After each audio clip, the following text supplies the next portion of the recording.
Welcome to special analysis. నేను రమ్మ మండవ. ఈరోజు అనాలిసిస్లో భాగంగా మనం తీసుకోబోతున్న టాపిక్ ఏంటంటే, అనాలిసిస్కి నేను ఒక టైటిల్ పెట్టినాను. అది చూసినట్లయితే అమ్మ అనసూయ అది పొగరా లేకుంటే బరితెగింప అని చెప్పేసి నేను టైటిల్ పెట్టాను. ఆ అంశం గురించే ఈరోజు మనం డిస్కస్ చేయబోతాం. మనం చూసినట్లయితే శివాజీ ఎప్పుడైతే కమెంట్స్ చేస్తున్నారో ఏదైతే డ్రెస్సింగ్ సెన్స్ గురించి, ఎస్పెషల్లీ ఇండస్ట్రీలో ఉన్న హీరోయిన్స్ సినిమాల వరకే మీ ఏదైతే డ్రెస్ కోడ్ పరిమితం అవ్వండి, బయటకు వచ్చిన తర్వాత ఏదైతే సమాజం మిమ్మల్ని ఇష్టపడేలాగా, మిమ్మల్ని గౌరవించేలాగా డ్రెస్ చేసుకోండి అని చెప్పి చాలా కీలకమైన కొన్ని కామెంట్స్ చేశారు. అయితే దాంట్లో కొన్ని పదాలు, ఆయన వాడిన పదాలు కొన్ని తప్పుగా మాట్లాడారు కానీ మిగతా అంతా ఆయన చెప్పిన మెసేజ్ చాలా డీప్‌గా వెళ్ళింది జనంలోకి కూడా. ఎందుకంటే ఎలాంటి అకృత్యాలు జరుగుతున్నాయి, దాడులు జరుగుతున్నాయి. ఇలాంటి కొన్ని కొన్ని కోట్ చేస్తూ కూడా ఆయన కమెంట్ చేశారు. మహిళల మీద జరుగుతున్న దాడులు, వాళ్ళ ఆ అబ్యూజింగ్‌కి సంబంధించి, వీటన్నిటికి సంబంధించి మాట్లాడే క్రమంలో ఆయన కొంత నోరు జారారు గానీ, ఆయన భావం అయితే ఓకే. భాష తప్పుగా ఉంది. సో, ఈ అంశం గత 4 రోజులుగా చాలా సీరియస్‌గా వైరల్ అవుతోంది. అటు సోషల్ మీడియా, అటు మెయిన్ స్ట్రీమ్ మీడియా కూడా దీన్ని చాలా ఒక సీరియస్ అంశంగా టేకప్ చేసింది. ఈరోజు చూస్తే నేషనల్ మీడియా సైతం ఈ అంశం మీద, రాష్ట్రంలో జరుగుతున్న ఈ అంశం మీద ఫోకస్ పెట్టింది. శివాజీ ముందుగా ఊహించుండరేమో. తాను తన సినిమా రిలీజ్ అయింది లేటెస్ట్‌గా 'దండోరా' మూవీకి సంబంధించిన ప్రమోషన్ ఈవెంట్‌లో మాట్లాడుతూ ఈ కామెంట్స్ చేశారాయన. ఆయన ఊహించుండరేమో ఇంత కాంట్రవర్సీ అవుతుంది అని. ఆయన అన్నారు కూడా మాట్లాడే క్రమంలో, యెస్, ఎవరైనా ఏదైనా మాట్లాడొచ్చు దీని మీద. నేను దానికి రెడీగా ఉన్నానని చెప్పి అన్నారు. అయితే తాను మాట్లాడిన దాంట్లో భావం కరెక్ట్ అయినా భాష తప్పుంది కాబట్టి ఆయన వెంటనే రిగ్రెట్ అయ్యారు. తన ఫ్యామిలీ మెంబర్స్ కూడా దానివల్ల సఫర్ అవుతారేమో అని భావించి నేను సారీ చెప్తున్నానంటూ కూడా ఆయన సారీ చెప్పడం జరిగింది. వెంటనే వితిన్ కొన్ని అవర్స్‌లోనే ఆయన సారీ చెప్పారు. అది కూడా చాలదు అన్నట్టు మళ్ళా అదే మూవీ ఫంక్షన్ ప్రీ రిలీజ్ ఈవెంట్‌లో కూడా ఆయన మాట్లాడుతూ సుదీర్ఘంగా తన సారీ గురించి, తన క్షమాపణ గురించి మాట్లాడుతూ తను ఎందుకు ఆ కామెంట్స్ చేయాల్సొచ్చింది, దానికి కారణం ఏంటనేది ఒక వివరణ ఇచ్చారు. సరే, అంతవరకు దట్స్ ఫైన్. అయితే ఆయన సారీ చెప్పిన తర్వాత కూడా ఇటు అనసూయ లాంటి వాళ్ళు, అటు చిన్మయి లాంటి వాళ్ళు ఈ అంశం మీద కోడిగుడ్డు మీద ఈకలు పీకుతా ఉన్నారు. ఇక్కడ అనసూయ ఫస్ట్ రియాక్ట్ అయ్యారు శివాజీ కామెంట్స్‌కి. ఆమె కౌంటర్ ఇచ్చారు. ఆమెను శివాజీ అడిగారు కూడా. "నేను నీ పేరు తీయలేదు, నీ గురించి మాట్లాడలేదు. నువ్వెందుకు ఈ ఇష్యూలో మధ్యలోకొచ్చావు" అని చెప్పి కూడా మాట్లాడారు. దానికి ఆవిడ ఒక సుదీర్ఘ వివరణ ఇచ్చింది. ఆ వివరణ ఇచ్చే క్రమంలో అనసూయ మాట్లాడిన మాటలు, ఫస్ట్ ఏమందంటే ఆమె శివాజీ కామెంట్స్ చేసిన తర్వాత నా బాడీ నా ఇష్టం అని కామెంట్ చేసింది. మొత్తం అందరూ కూడా వ్యతిరేకమైన పోస్టులు పెట్టారు ఆవిడకి ఈ కామెంట్స్ చేసిన తర్వాత. అప్పుడే చాలా యారగెంట్‌గా బిహేవ్ చేస్తుంది అనసూయ అనేది ఆమె మీద ఉన్న ఒక ఇమేజ్ జనంలో. సో, కానీ ఆమె ఆ కామెంట్స్ పెట్టిన తర్వాత నా బాడీ నా ఇష్టం అన్న తర్వాత మరి చూసేవాడి కళ్ళు, చూసేవాడి చూపు, అదేవిధంగా ఎదుటోళ్ళ భావం కూడా నువ్వు వ్యవహరించినట్టే ఉంటుంది. దానికి నీ రియాక్షన్ ఉంటే అటువైపు నుంచి యాక్షన్ ఉంటే నీకు రియాక్షన్ కూడా అంతే స్థాయిలో ఉంటుందన్న రివర్స్ వచ్చింది ఆమెకి. ఈ మాటల్లో చిన్న, పెద్ద అందరు తేడా లేకుండా చాలామంది స్పందించారు దీని మీద. ఇంకొక విచిత్రం ఏంటంటే మన సోషల్ మీడియా గాని, మీడియాలో వైరల్ అవుతున్న వీడియోస్ చూస్తే ఎక్కువ మంది మధ్య తరగతి వాళ్ళు, మన అమ్మల వయసు, మన నాన్నల వయసు ఏజ్‌లో ఉన్న వాళ్ళు చాలా వైల్డ్‌గా రియాక్ట్ అయ్యారు. ఈ అమ్మాయికి సంబంధించి, అనసూయకి సంబంధించి. ఈవిడ ఆల్రెడీ నన్ను ఎవరైతే థ్రెటన్ చేస్తా ఉన్నారో, విమర్శలు చేస్తా ఉన్నారో అందరూ కూడా లీగల్ నోటీసులకి సిద్ధంగా ఉండండి అని చెప్పారు. యెస్, అందరూ సిద్ధంగా ఉన్నామని కూడా చెప్తున్నారు వీడియోలో ఇచ్చేవాళ్ళు. ఎంతమందిని లీగల్ ఫైట్ చేస్తది అనసూయ ఈ అంశం మీద? అంతేకాదు ఇక్కడ మనం చూసినట్లయితే ఇక అంతటితో ఆ ఇష్యూకి ఫుల్ స్టాప్. ఆయన మళ్ళా మరుసటి రోజు సుదీర్ఘ వివరణ ఇచ్చాడు. దాని మీద కూడా కౌంటర్ వేశారు ఆవిడ. శివాజీకి సంబంధించి సుదీర్ఘంగా ఆయన ఆల్మోస్ట్ ఒక హాఫ్ అన్ అవర్ మాట్లాడారు.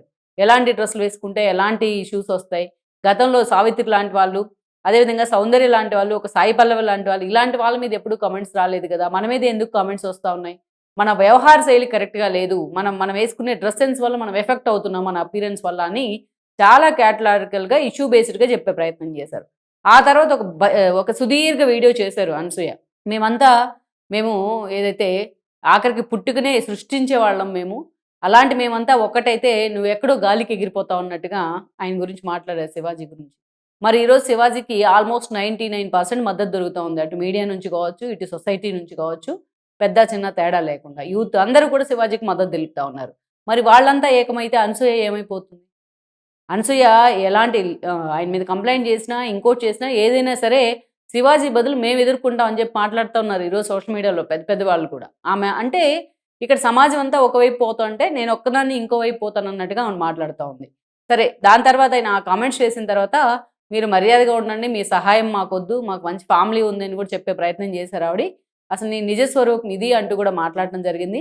ఎక్కడ ఏ ఇష్యూ జరిగినా వీళ్ళు చిన్మయి గాని, అనసూయ గాని ముందు రియాక్ట్ అవుతారు. అసలు ఆ ఇష్యూతో వాళ్ళకి సంబంధం లేకపోయినా వాళ్ళు ఇన్వాల్వ్ అవుతారు. కానీ అనసూయ మాట్లాడిన మాటల్లో ఏంటంటే చాలా కీలకమైన అంశం డ్రెస్ ఈజ్ ద మ్యాటర్ అంది. Dress is not the matter అంది. ఎవరైనా డ్రెస్ కోడ్ ఎక్కడైనా రాసి పెట్టారా అంది. డ్రెస్ కోడ్ రాసి పెట్టలేదు. అలాగని బట్టలు తీసుకొని రోడ్డు మీద పడమని కూడా ఎవరు రాసి పెట్టలేదు. సమాజం కొన్ని కట్టుబాట్లు పెట్టింది. రాజ్యాంగం హక్కులు ఇచ్చినట్టే. వాటిని ఫాలో కమ్మని మన పెద్దవాళ్ళు దాన్ని కొంచెం ఇంప్లిమెంట్ చేసే ప్రయత్నం చేశారు. మనం తరతరాలుగా మన సమాజం దాన్ని ఫాలో అవుతానే వస్తుంది. కాదు దాన్ని బ్రేక్ చేస్తాం. నిజంగా అన్యాయం జరిగితే బ్రేక్ చేయి.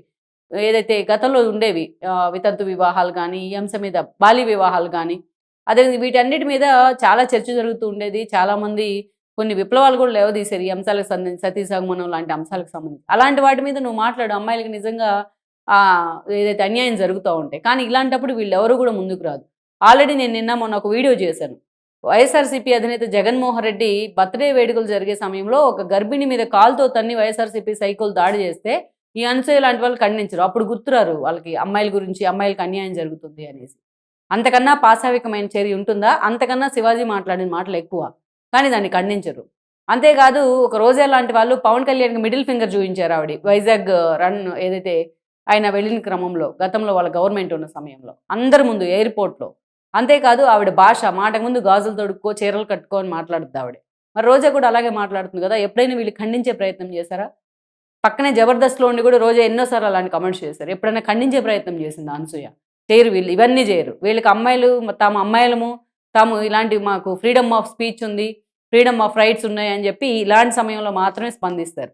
గరికపాటి అదేవిధంగా చూస్తే చాగంటి కోటేశ్వరరావు లాంటి వాళ్ళు ఎప్పటి నుంచో చెప్తున్నారు అమ్మాయిల వస్త్రధారణ మీద. కానీ వాళ్ళు మాత్రం ఎక్కడ ఏం మాట్లాడరు. కానీ శివాజీ ప్రవచకుడు కాదు కాబట్టి ఈరోజు ఆయన మీద గగ్గోలు పెడతా ఉన్నారు అందరూ ముందుకొచ్చి. సరే వాట్ ఎవర్ ఇట్ మే. ఎక్కడైనా సరే ఆమె సుదీర్ఘ వివరణ ఇచ్చిన తర్వాత ఇక వీటన్నిటికి ఈ న్యూసెన్స్‌కి ఫుల్ స్టాప్ పడుతుంది అని అందరూ అనుకున్నారు. ఎక్కడో చోట ఒక ఫుల్ స్టాప్ పడుతుంది అనుకున్నారు అందరూ. అందరూ కూడా కొంత సబ్సైడ్ అవుతుంది అనుకున్నారు ఈ ఇష్యూని. కానీ అలా చేస్తే ఆవిడ అనసూయ కాదు. నిజంగా అనసూయని చూసిన తర్వాత చాలామంది నేను వీడియోలు చేస్తుంటే కింద కామెంట్ పెడతా ఉన్నారు. పాపులర్ అవ్వడానికి ఆవిడ అలా మాట్లాడుతుంది, పాపులర్ అవ్వడానికి అలా చేస్తుందంటే నేను నమ్మలేదు. ఇష్యూ బేస్డ్‌గా స్పందిస్తుందేమో, ఆమె నిజంగా హర్ట్ అయిందేమో. సో ఆమె యాంగిల్‌లో ఆలోచించితే ఆమె యాంగిల్‌లో మనం ఆలోచించుంటే ఆమె ప్లేస్‌లో ఉండి ఒకవేళ ఆమె చెప్పేది కూడా కరెక్ట్ ఏమో అని కూడా ఒక సందర్భంలో అనిపించింది. కానీ అనసూయ ఈరోజు చేసిన ఏదైతే లేటెస్ట్‌గా చేసిన ఒక వీడియో రిలీజ్ చేసిన వీడియో ఉందో అది చూసిన తర్వాత ఆమె నిజంగా కావాలనే చేస్తుందనేది అర్థమవుతోంది మనకి. ఈరోజు గతంలో ఆమె ఆల్రెడీ స్విమ్ సూట్ వేసుకొని స్విమ్మింగ్ పూల్‌లో ఉన్న వీడియోని ఆల్రెడీ ఆమె దగ్గర ఉందది. ఆల్రెడీ సోషల్ మీడియాలో కూడా ఉన్నట్టుంది ఆమెకు సంబంధించిన సోషల్ మీడియాలో. దాన్ని మళ్ళా ఈరోజు ఆ వీడియోని రీపోస్ట్ చేశారు. ఇంత హాట్‌గా డిస్కషన్ జరుగుతూ ఉంది. ఇంత సమాజం మొత్తం కూడా వైల్డ్‌గా రియాక్ట్ అవుతా ఉంది ఇలాంటి అంశాలకు సంబంధించి. ఎవరిని ప్రొవోక్ చేయడానికి అనసూయ అలాంటి వీడియో పోస్ట్ చేసింది ఈ రోజున? ఎవరిని ఆమె రెచ్చగొడటానికి ఇలాంటి ఏదైతే బికినీ షోలు తీసుకొచ్చి మీడియాలో పోస్ట్ చేసే ప్రయత్నం చేసింది? ఎందుకు ఇంత తన స్థాయి తగ్గించుకొని మరి అనసూయ బిహేవ్ చేయాల్సిన అవసరం ఏంటంటే, నిజంగా పాపులర్ కావడానికి అనసూయ అలా చేస్తుందని అనుకోవాల్సొస్తుంది నిజంగానే. ఆవిడ చేసే బిహేవ్ చేస్తున్న తీరు చూసిన తర్వాత. ఆవిడని అలాగే సపోర్ట్ చేసే భర్త, లేకపోతే అలాగే ఆమెని ఆహ్వానించే తెలిసి తెలియని పిల్లలు ఉండుండొచ్చు.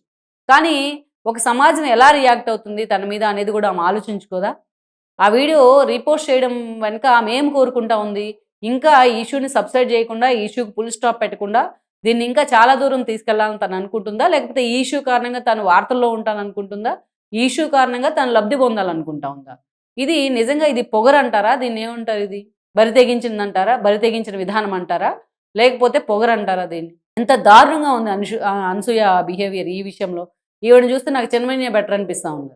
ఈ వీడియోలు పోస్ట్ చేస్తా ఉంటే ఈవిడ. చిన్మయికి కూడా 2 పిల్లల తల్లే ఆవిడ. కానీ ఆవిడ కమెంట్‌తోని దాన్ని ఖండించడంతోని పరిమితం అవుతున్నారు గానీ, ఇంత దారుణంగా ఆవిడ దాన్ని ఎక్స్‌పోజ్ చేస్తూ వీడియోలు ఎక్కడ కూడా పోస్ట్ చేయట్లా. సో, అందుకే ఈరోజు నిజంగానే ఆమె ఒక్కొక్క స్టెప్ తీసుకునే కొంది ఈ ఇష్యూ మీద అనసూయ మీద ఇంకా వ్యతిరేకత ఎక్కువవుతా ఉంది. ఈమె ఒకటి చేస్తే అటు 10 మంది వీడియోలు పెడతా ఉన్నారు. ఈమె ఒక వీడియో పోస్ట్ చేస్తే ఇంకో 10 మంది ఇంకా 4 వీడియోలు ఎక్కువ పెడతా ఉన్నారు. అటు మీడియానే కాదు main stream media, social media కూడా ఈరోజు తిట్టిపోస్తా ఉంది. అయినా ఆవిడకి అర్థం కాకుండా ఈరోజు ఈ ఇష్యూని ఇంకా సాగదీయాలని చూస్తుంది. కొన్ని ఇష్యూల్లో మనం కొంత కామ్‌గా ఉండే ప్రయత్నం చేయాలి. ఈరోజు చాలామంది పెద్ద పెద్ద మహానటులు ఉన్నారు. అనసూయ కంటే ఎక్కువ మంది. ఎంతోమంది పేరు తెచ్చుకున్న వాళ్ళు ఉన్నారు ఇండస్ట్రీలో. ఈ ఇష్యూలో చాలామంది స్పందించకుండా సైలెంట్‌గా ఉన్నారు. ఎందుకు సైలెంట్‌గా ఉన్నారనన్నా ఆమె అర్థం చేసుకొని ఉండాల్సింది. కానీ ఈరోజు ఆమె బిహేవియర్ మాత్రం ఏమాత్రం సమాజం ఆమోదించేలాగా లేదు. ఏమాత్రం సొసైటీ వెల్కమ్ చేసేలాగా లేదు. దీన్ని ఒకసారి ఆమె రీకాల్ చేసుకోవాల్సిన సందర్భం. ఇప్పటికైనా ఇలాంటి ఇష్యూకి ఆమె ఫుల్ స్టాప్ పెట్టాల్సిన సందర్భం ఉంది. కాదు నేను ఇలాగే ఉంటా, నా బాడీ నా ఇష్టం, నా వీడియోలు నా ఇష్టం అంటే రేపు ఇప్పుడు పోస్టులు పెడుతున్న వాళ్ళు రేపు రోడ్డు మీదకొచ్చే పరిస్థితి కూడా ఉంటుంది. మా చూపులు, మా ఇష్టం, మా ఫైట్ మా ఇష్టం. మేము కూడా మా ఇష్టం వచ్చినట్టే చేస్తామంటే it's reach to somewhere. So, అందుకే ఆవిడ ఇప్పటికైనా ఇలాంటి వాటికి ఫుల్ స్టాప్ పెట్టే ప్రయత్నం చేస్తే ఆవిడకి మంచిది. ఆవిడ కెరీర్‌కి కూడా మంచిది.